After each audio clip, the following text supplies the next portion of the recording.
What's up, YouTube? It's your boy Aaron. Welcome back for another episode of cooking. And tonight I'm going to make some Korean pork bulgogi. And I've got a few ingredients here. I've got some chopped pork. I've got some pork cutlets, which I'm going to cut into smaller pieces. I kind of wanted to try something a little different. Usually the chopped pork is good enough, but I want a bit of a leaner meat. So I'm going to use a little bit of pork cutlet. We're going to cut the onion into small strips. We're going to grate some garlic and some ginger, and we're going to make a marinade out of that. The marinade will have soy sauce, and of course, the most important ingredient in this dish, and arguably for Korean cooking, in my opinion, gochujang. You've got to have this. It does make the dish quite spicy, but you can use one that doesn't have as much kick. This is the very hot version. Also one more ingredient, which will be brown sugar. Almost forgot one very important ingredient, and that is sesame oil. You can either put this as part of the marinade. If you do, you probably want to use, I don't know, about 3 tablespoons or so.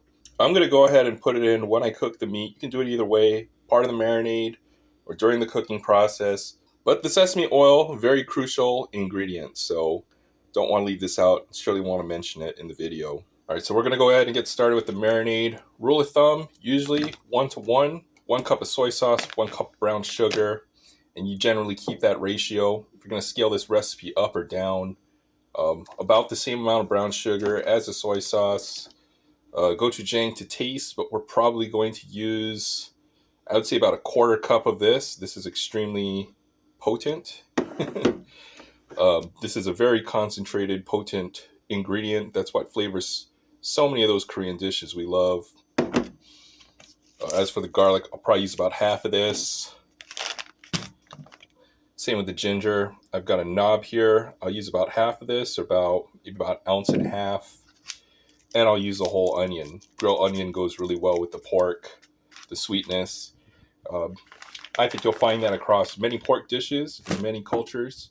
All right, let's go ahead and get started with mixing our marinade. I've got 3/4 cup of sugar in there. I'm going to scale down the recipe just a bit here. This is some dark soy sauce, 3/4 of a cup of this stuff. I'm using the Yamasa brand. This is generally on the cheaper side, at least in my local area. So any soy sauce will do. Went ahead and chopped up that large onion. So I'll put the onion in at this point now. All right, next up, I've got a few cloves of garlic. I'm going to go ahead and smash this and then roughly chop this and then throw it into the marinade. I'll do the same with the garlic. I'm going to peel this and then grate this into the marinade. All right, well, there's my garlic. That is a lot of garlic, but I like garlic. Definitely cook to your own taste. In goes the garlic. All right, and finally the garlic, which I sliced as thinly as possible, and then I just minced it. So this is about 1 ounce of garlic, which is about this much. That's what I have left. I'll use this for another dish. I'll probably just freeze it. And into the marinade the garlic goes. Go ahead and throw our garlic into there as well. The last ingredient here will be the gochujang pepper. And I'm going to go ahead and add about 1/4 cup, maybe a little bit more. This is the main flavor of the dish. So you don't want to, make sure you don't want to skimp out on this ingredient. It's a very thick paste. So I've got this spoon, very difficult to measure in a regular measuring cup. And I want to get about 1/4 cup. This is probably about 3 tablespoons if I had to guess. So pretty close. Maybe another half, about as much as this. As you can see, it sticks to the spoon. It's very hard to get off. So you may need to use your finger to kind of scrape it off the spoon. All right, got in there with our hands, mixed it up real nice and good. We'll go ahead and cover this up with some saran wrap. Throw this in the fridge overnight, let it marinate, and tomorrow we'll be back to do some cooking. So we'll be right back with that. Okay, let's go ahead and get started with the cooking process. I've got the pan on medium heat. The marinade does have a lot of sugar, so you do not want to burn it. Otherwise, you will mess up your pan. You usually want to do this over the grill. It tastes the best over a grill. In that case, I wouldn't chop it up into small pieces. I'd probably want bigger pieces for the grill. We're going to do it in the pan this time around, just go ahead and throw some pieces into the pan. All right, I went ahead and I added a bunch of pieces to the pan.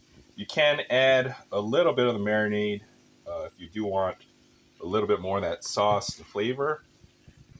At this point, I'll go ahead and add my sesame oil to this as well. Probably about 1 teaspoon worth of sesame oil here. Probably about 1 teaspoon worth of sesame oil here. That's probably good. Go ahead and stir this up. I've got metal tongs, so I'm gonna go ahead and find something that I can use to stir this up in a bit. At this point, my pork is cooked, but the sauce isn't finished reducing, so I'm gonna take the pork out of the pan for now. We'll come back and finish the sauce for this. I've just got to put it off into a little bowl off to the side for now. Otherwise, your pork will end up really dry, really tough. Probably don't want that, so take this out, reduce the sauce. I'll show you how to finish up this dish real quick. Gonna go ahead and mix that into the sauce here. Oh yeah, that sauce is just about done there. You don't want it to burn. You have to be a little careful about this point, about this step. Throw the meat back and then coat this. It's starting to burn a little bit. Once you hear it sizzle, that's probably when you want to take it off the heat a little bit. Lower the heat. All right, this point, now we'll coat the meat in the sauce and just let the sauce kind of let the sauce thicken up and coat the pork that we have in the pan here. This is almost done. We'll take this out. We'll plate this up in just a second here, and then we'll get ready to eat. So that is a dish. I've gone ahead and thrown some sesame seeds on top just for a little bit of presentation. I'll go ahead and put this over rice. I probably would want this with some kind of banchan. Banchan is Korean side dishes such as kimchi and other pickled vegetables. The cucumber style kimchi is really good. But since I don't have any of that stuff lying around, I've just got some corn. I'm going to put some butter on the corn and then eat this along with some rice. Let's go ahead and plate this up for the final presentation, and that will be the end of this cooking video. So I've gone ahead and plated up the final dish. I've just taken a picture here. The pork did turn out to be a little dry, so I'll have to think of a way to prevent that from happening.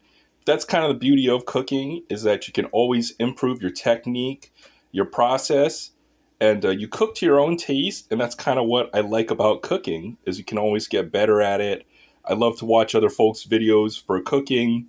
Let me know if you've ever had this dish or anything similar to it, or if you try this out on your own. But that's it for now for this episode of cooking. Like, comment, subscribe. Hope you enjoyed this video. Bon appetit, and I will catch you on the next one.